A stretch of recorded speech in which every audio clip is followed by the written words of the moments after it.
This recording is a part of the Northern California Tape Library about alcoholism. It was made at the San Jose Conference Saturday evening, March the 4th, 1961.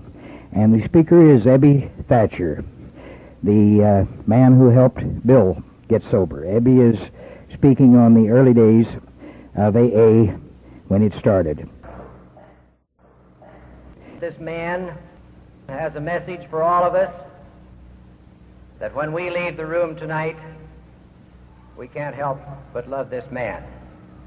So without further, Ebby from Dallas, Texas.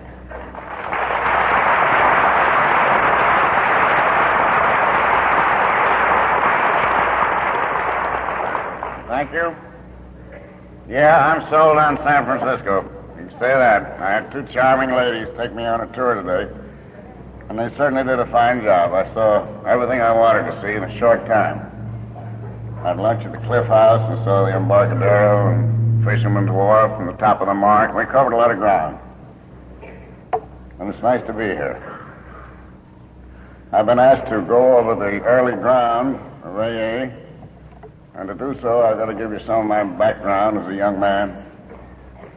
I was born and raised in Albany, New York. Some of you know, the capital of the state.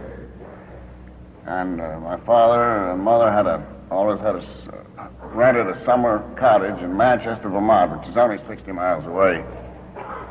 And it was a short trip up there by train and later on by automobile. Although I remember the first time that we made it, in the car that we half built ourselves in our foundry and machine shop, it took 3 days. And then they wound up on a hill 4 miles south of the village. It broke down for the third or fourth time, and it had to be hauled in by a team of horses, and I can see the local constable saying, "Get a horse, get a horse." I can still hear him. See my father and my older brothers coming in. And it was there that I met Bill Wilson in Manchester, Vermont. I went to school in Albany, but I'd formed a great friendship with the minister's son, and he went to the local school up there. It's a high school. And he persuaded me, and I in turn sold a bill of goods to my family, to stay up there winter and go to the school up there. And I had met Bill casually before, but I got to know him very well that winter, and we became good friends. And that's where our friendship started. And of course, he married Lois Burnham, who had a summer cottage directly across from ours on the main street of the town. And I knew her from childhood. In fact, she's a little older than I am. She can remember me when I was in the baby carriage. And so that takes us up to the time that I knew Bill Wilson. In my last year in school, which turned out to be my last year because I got drinking and was expelled. Well, I wasn't exactly expelled, but the principal of the school wrote my father a letter that summer that I didn't think they could do anything more for me, which is practically the same. And so I just didn't show up that fall, and my father put me to work in his iron foundry. And my drinking was then somewhat regulated. I would hold it down on Saturday nights, although I'd get drunk. I never could tell what I was going to do. I might drink some of the older men under the table, and I might get drunker than the hoot out on 3 or 4 drinks and raise the devil and have a hard time. But I generally managed to keep it on Saturday night. I knew as a young man, I think, that winter that Bill and I went to school, we talked the situation over because the condition was in both our families. My father drank too much, my brothers did, and I could only figure that I was just the same as they were, and in makeup, temperamental makeup, and I'd probably go the same way.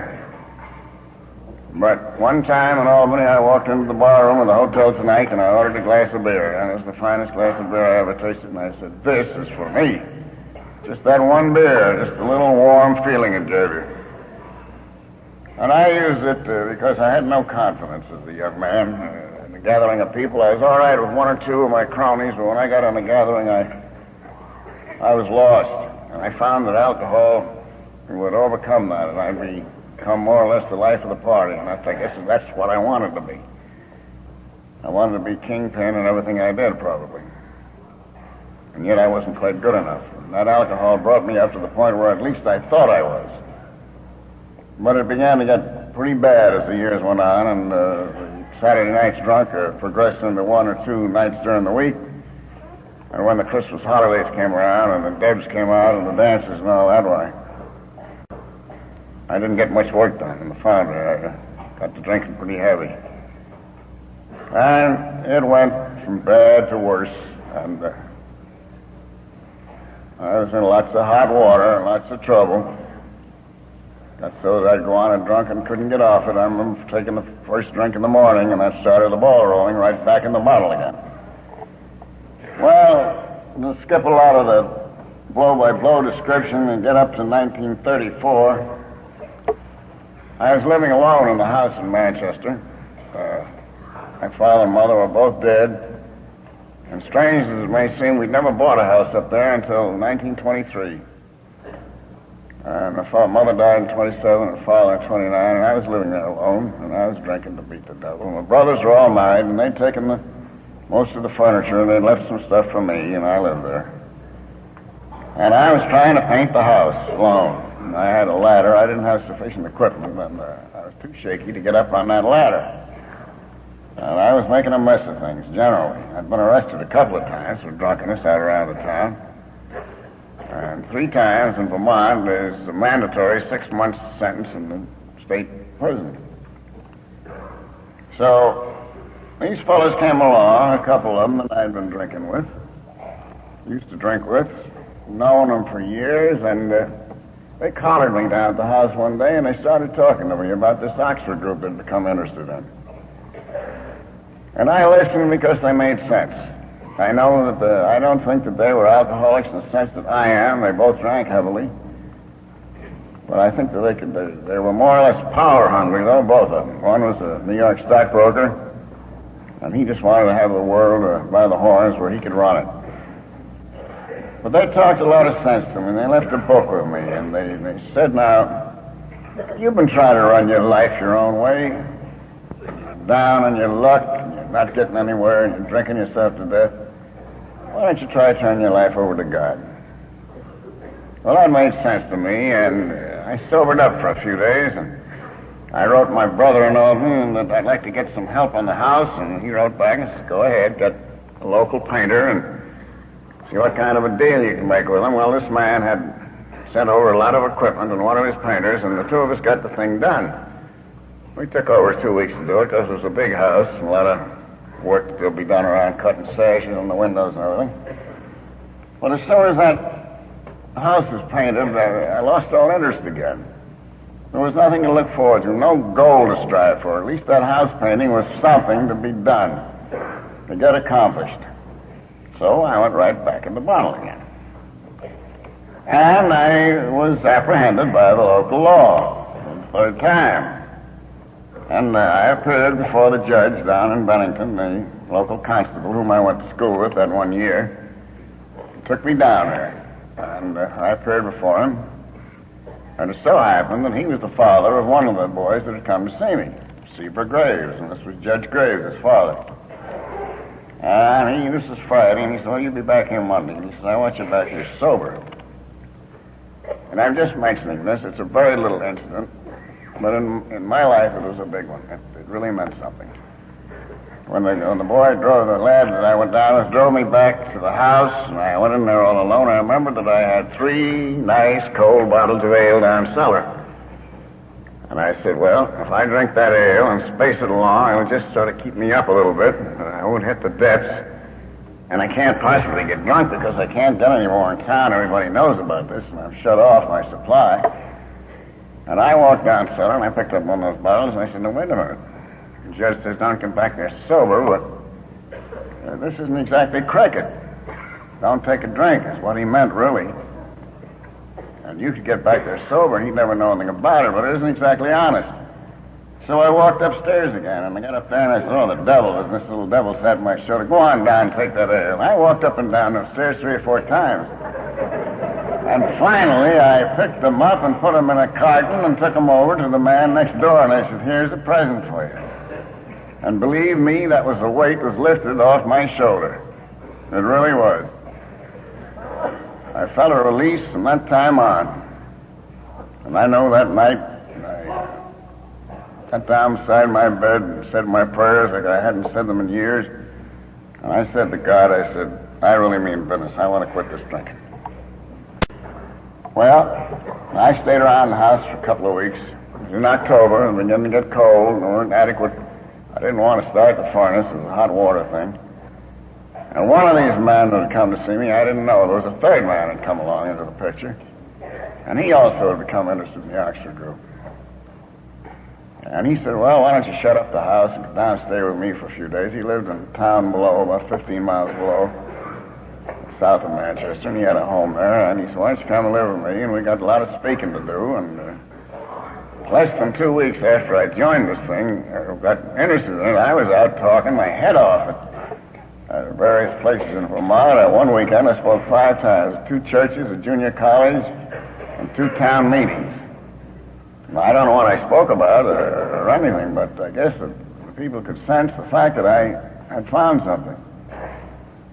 So that went on for a while, and we had people up from New York, sort of what they called house parties, the Oxford group called them.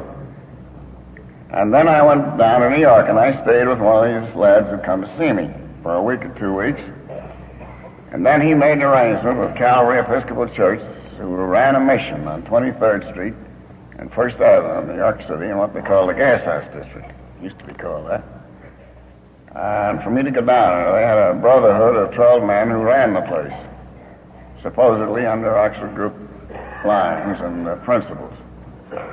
So I went down there and lived for a year. I sometimes think that I shouldn't have done that and made the year there, but they wanted me to do it. The only reason is I think I got lazy. I didn't want to get out and work too hard. I mean, that isn't making money, and I had just enough to get by. I had a place to sleep that didn't cost me anything. But on the other hand, maybe it was meant. And in passing, I don't know whether many of you know much about the Oxford group. I'm not too familiar with it. The Reverend Mr. Glass told me that he'd been a member of it. I'm not too sure of its origins, except it was started by a man named Frank Bookman, who was a member of the Cloth, somewhere in the early 30s. It was 1934 when I came into the picture. And I think that the great interest in it at that time, perhaps, was due to the Wall Street crash of 1929. People who had lost everything, their shirt and everything else in that crash, realized that they had been paying devotion to false gods, that they were not were not on the right track, and they were completely lost, and they were searching for something, and they heard of this and came there. And of course, among that number were a great many alcoholics, like myself.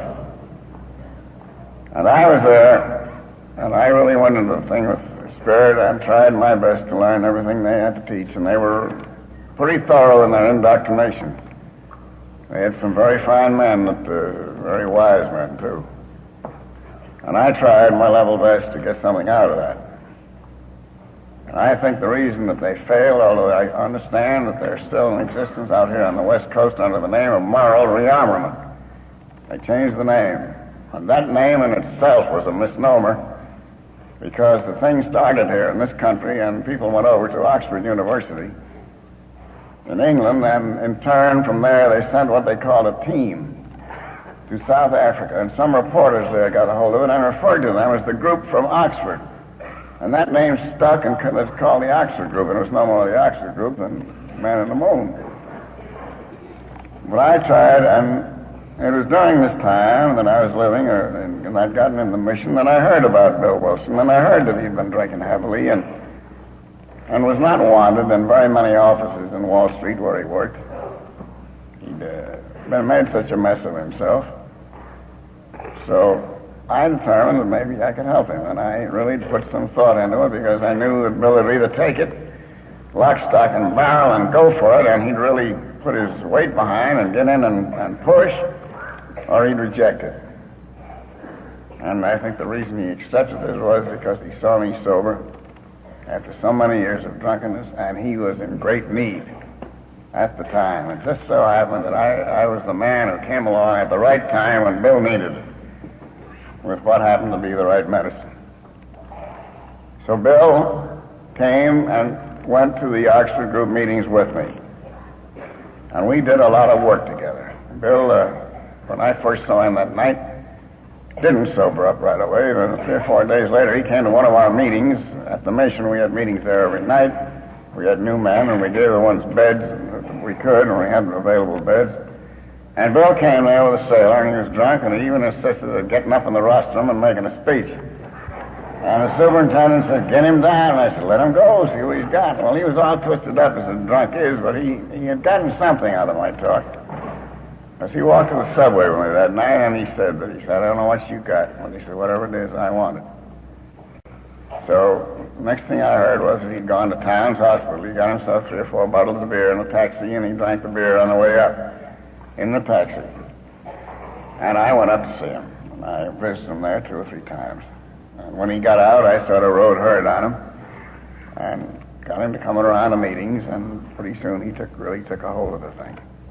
And he in turn went out, and as you know, the following summer met Dr. Bob in Akron and formed that great friendship and that great fellowship that was so necessary to the founding of AA, along with the sister out there. I can't think of her name for a minute.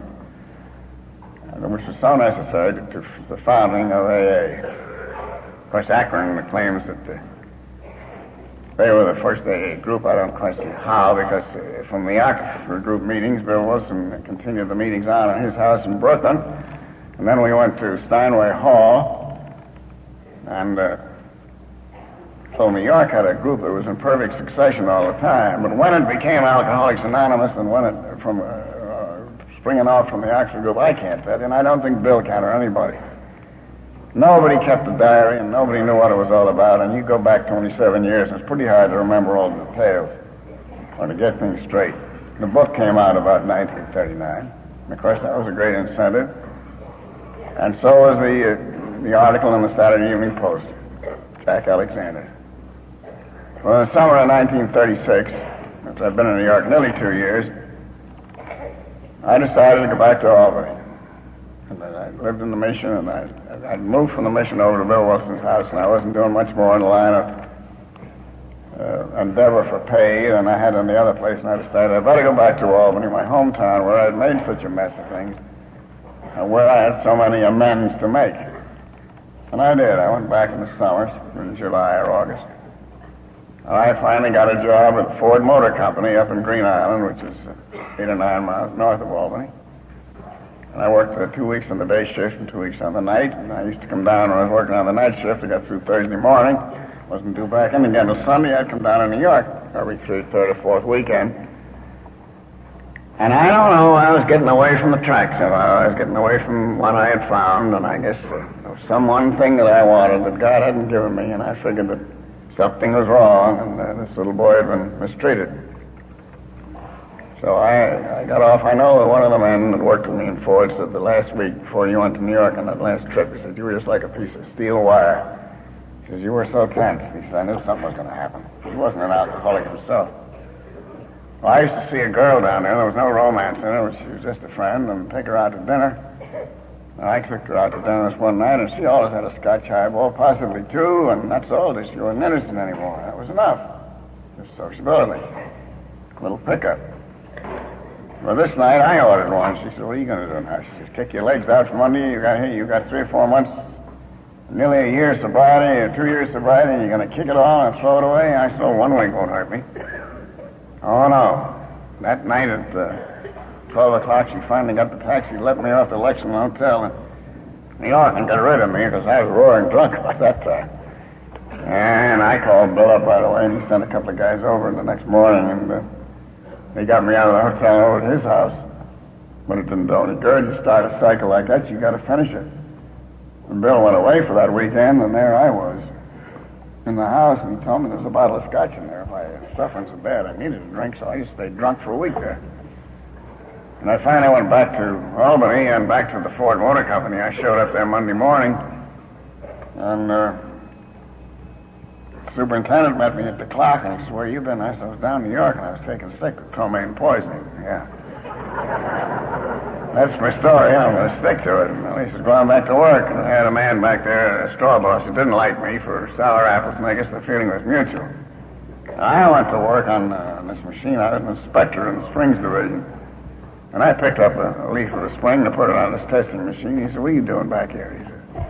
He said, we got a crane broken down out there in the yard, and we got to unload steel by hand. Now, he said, get out there. And out I went in the yard and unloaded with this other guy.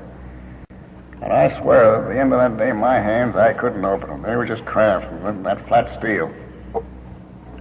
Bale after bale of it, bundle after bundle of it. And I used to drive back back and forth from Albany with a man, and we shared expenses, and we got in the car, I went out to the gate, and he says, I tried to raise some money for you. He says, I know damn well you need a drink. I said, never mind raising the money, I got it, let's get to the nearest saloon. Well, that's the last I ever saw of the Ford plant. That was it. A few days later, the man appeared from the Ford plant, one of the security men, and he had a check for one day's pay, and asked for my badge, So from then on, I was right back in the same old situation again, drinking, getting sober for a few months, getting drunk again, no incentive to live. I knew I was doing wrong. I knew the answers, but I couldn't apply them. And this went on in a very unsatisfactory situation. I spent a couple of summers in Kent, Connecticut, in the High Watch Farm, which was the first alcoholic farm, health farm, in this country. I helped run that. I was assistant manager. And then when the man who ran that went on to Beach Hill in New Hampshire, and Dublin, New Hampshire, I went on there with him. I was there in 46 and 47. I was in Connecticut. And 49, I was in Beach Hill in New Hampshire, and I helped him run that. And I was sober as long as I had responsibility and something to do. But when that ended, I went right back to the bottle. And I kicked around New York and kicked around New York. I spent some time in a place called the Chester Crest. And that's, they call it the New York Home for Intemperate Men. It's now gone out of existence. It's too bad, because it was quite a place. And they worked you pretty hard out on the farm and doing work around the place. And they gave you 5 meetings a night. You had to attend 5 meetings a night and twice on Sunday. And believe me, I got my fill of meetings. But it was right the same thing back again. So that brings us up to the summer of 1953. And I was there in New York. I'd come from this place up there. I'd gotten drunk and gotten kicked out of there. And I was wandering around New York, and I used to drop in the inner group, and it was then on 28th Street in Lexington Avenue. And I must admit it, I was looking for a handout. Trying to get enough to get a few drinks, because when I got in a place and I could get a few drinks, I could cadge a few more. And Hazel Rice, bless her, came over to me and she said, I think I got something for you. She said, Charlie Milton has been over in Paris, France, and he ran into one of your friends from the Oxford group who came to see you originally.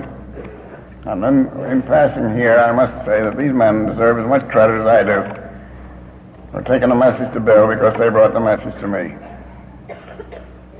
And she said, he ran in and he wants to see you. So she got right on the telephone and called Charlie, and Charlie says, hold him there till 5 o'clock and I'll be down. Well, I waited. 5 o'clock, Charlie came down. He said, where do you drink?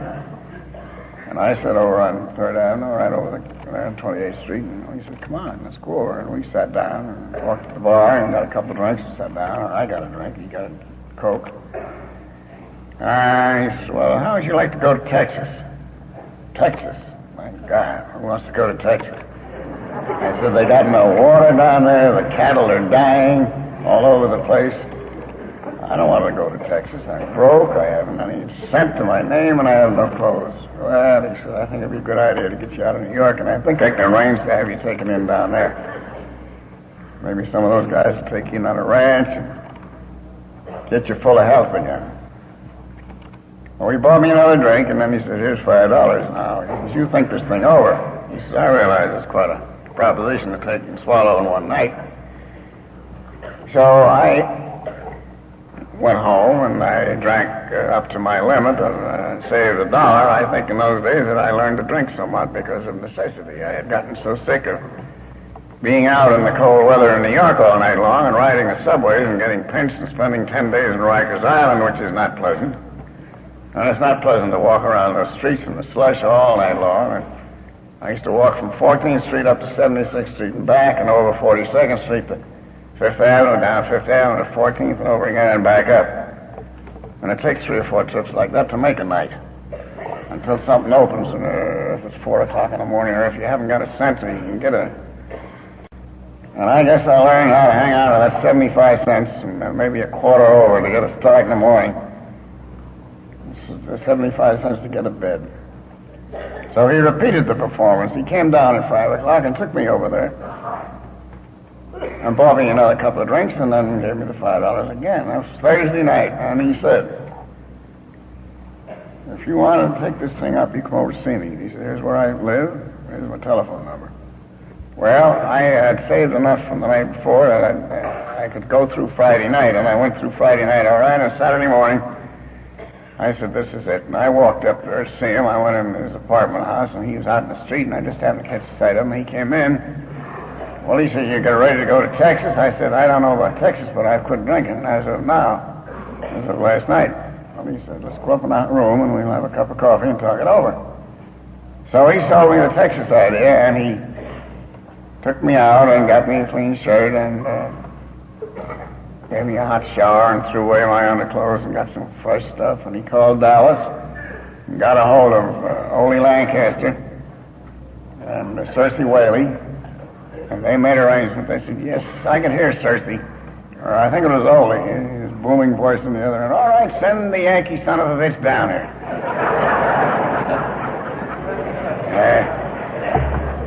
It came Sunday, and we got flight reservations for Sunday night. And they put me on that plane, and I swear that plane never left circling LaGuardia Fields. Went round, it seems to me. I was in a complete fog. And Charlie had to find a whiskey there and wouldn't give it to me. And I told him a couple of years later, I'm going back and start the whole thing all over again, and I want that plane to come down here on.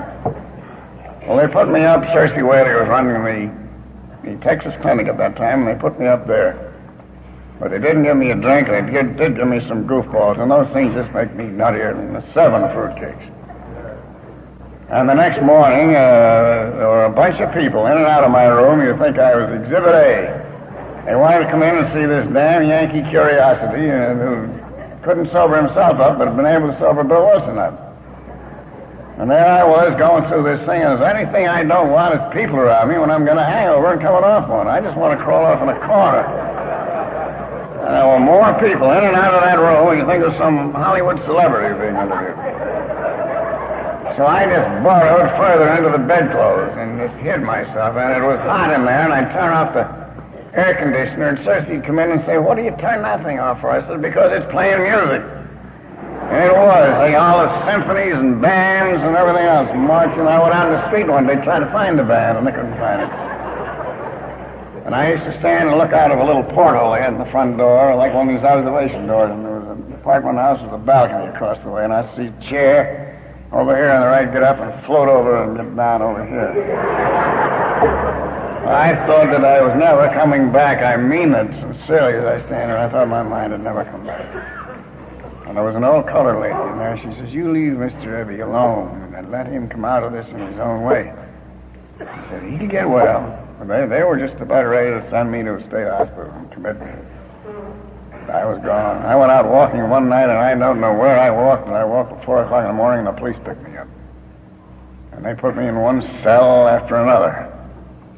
And I don't know, later on it developed that they thought I was the leader of a car theft gang because I was leaning up against the car. I'd gotten so tired I couldn't walk any further. Well, as soon as Icky Sheridan, who was another one of my great friends down there, heard of it, he came down and got me out. And then I began to shake that off and get back in condition. And began to, as I said, there began to be some fun around there. And I began to go to the AA club. I know I walked by it a dozen times. I'd walk by the darn thing and was scared to go up the steps. Shaken and ashamed. And finally I did, and I went around and got in the spirit of the thing, and I began to get some of this Texas spirit, which, as you know, is very great. And I began to think that maybe I could get the world by the tail again. And I sold some stock in an insurance company, which has turned out to be a fizzle. And I got into an oil deal, which also turned out to be a fizzle. With the consequence that after 13 months, I got discouraged, and I said, well, I guess I never was meant to come down here to Texas. I should have died there in New York, because I don't think I would have survived another winter. Then I got drunk again. Well, I didn't stay drunk very long because the law got a hold of me and arrested me, but I got bailed out by a guy that was in there drunk himself that I knew in Dallas. And I was bailed out, but I was back in the county that night for 9 days after the half a day in the city jail. And when I got out of the county at the end of 9 days, 1 day for good behavior, I was promptly picked up and put back in the city jail.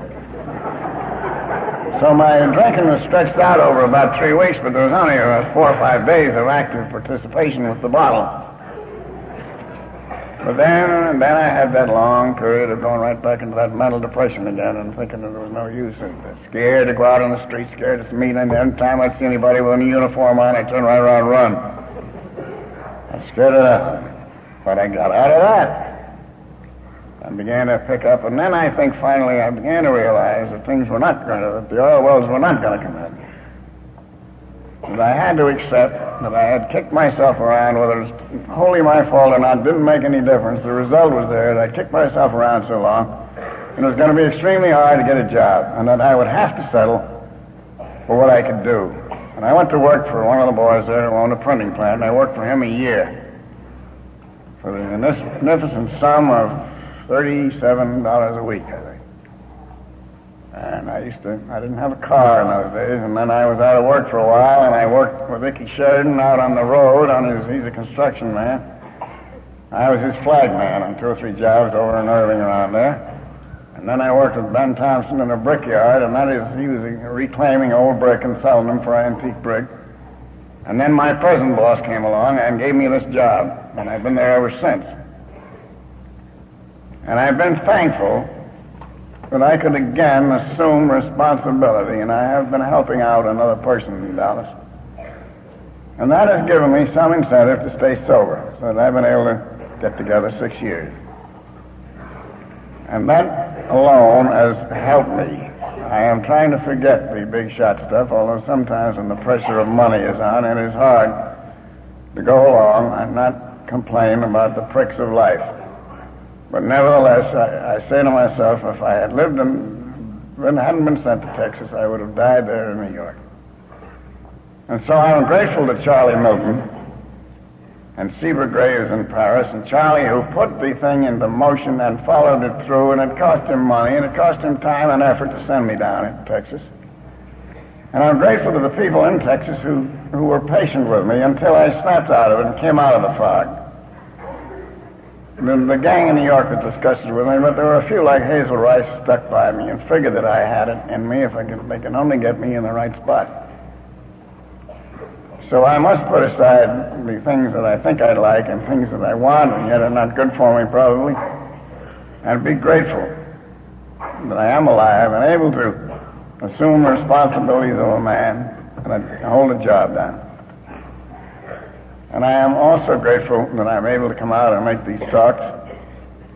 And I'm grateful to you people for asking me here, for those who put up the money to bring me here, and for my 2 companions today who took me on such a very good trip. And I must say that the hospitality of California is right on a par with that of Texas.